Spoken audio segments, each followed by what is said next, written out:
Today, we're going to be talking about the sexual avoidance cycle. I have addressed this before on the podcast. I certainly talk about it in my course. I talk about it with my therapy clients, but it's important to talk about it again because it's so prevalent. So many people get stuck in this cycle and don't really understand what's happening. And it feels dire, it feels catastrophic, it feels inescapable. And I want to explain it so it makes sense to you and you can get out of it. So, the sexual avoidance cycle is a term that I made up. I coined that back when I was writing my book in 2017, Sex Without Stress, because I saw this with my clients all the time. There is a cycle where sex becomes more and more difficult, and people start to avoid it, at least one person in a couple, sometimes both. And you grow further and further apart and have less and less sex. And it really makes sense when you break it down. So the cycle starts when we have experiences that seem like a problem. Something is, air quotes here for those of you listening, going wrong.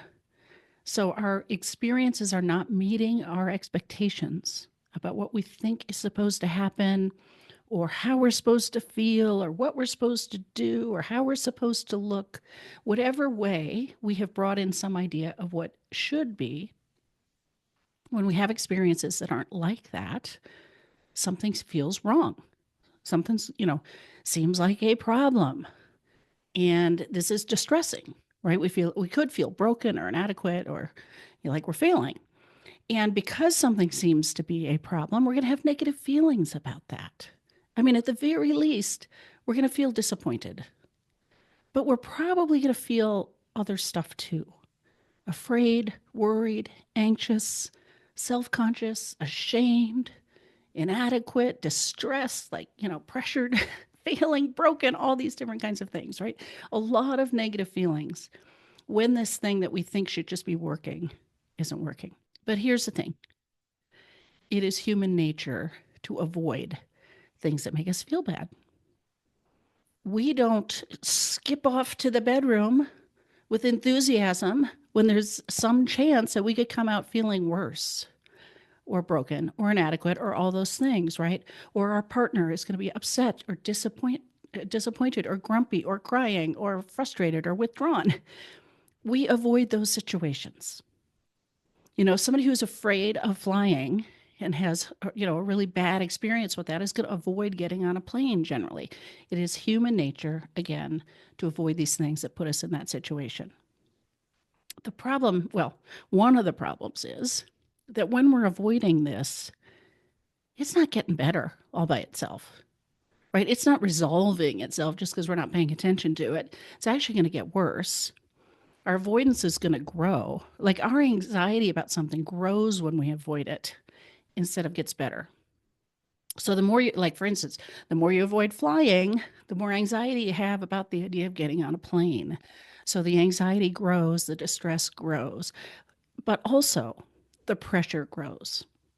There's more and more pressure on your sex life as a whole because there's this idea we should be having sex and we're not, or my partner wants sex and I don't. So there's more and more pressure on your whole sex life, but there's also more pressure on any sex that you have.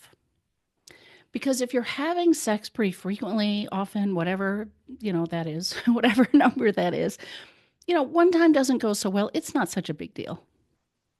We'll do it again next week, whatever. We can kind of roll with it.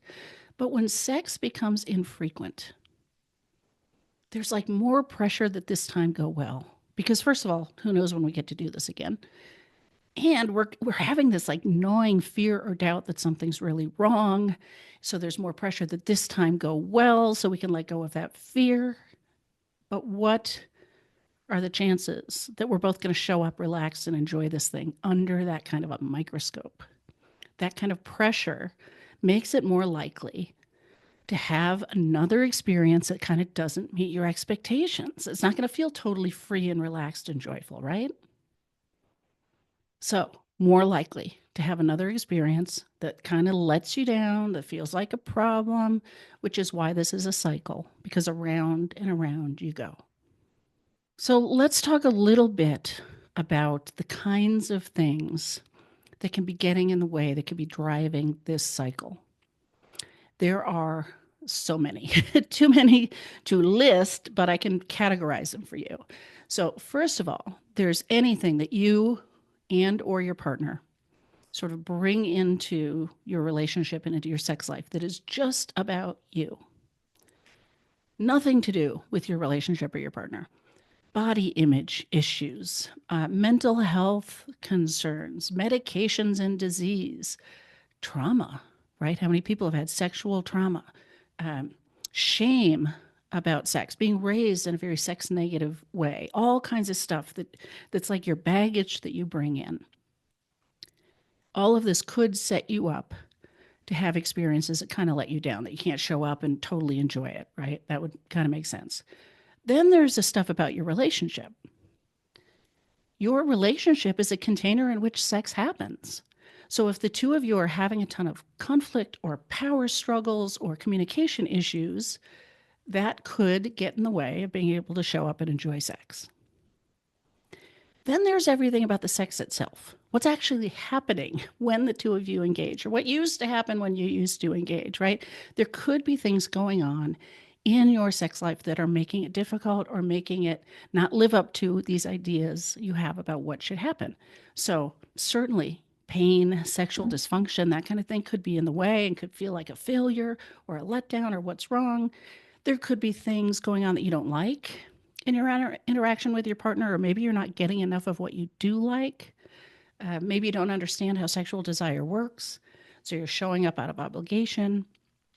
All kinds of things could be happening around your sex life itself that could be setting you up to feel like you're failing.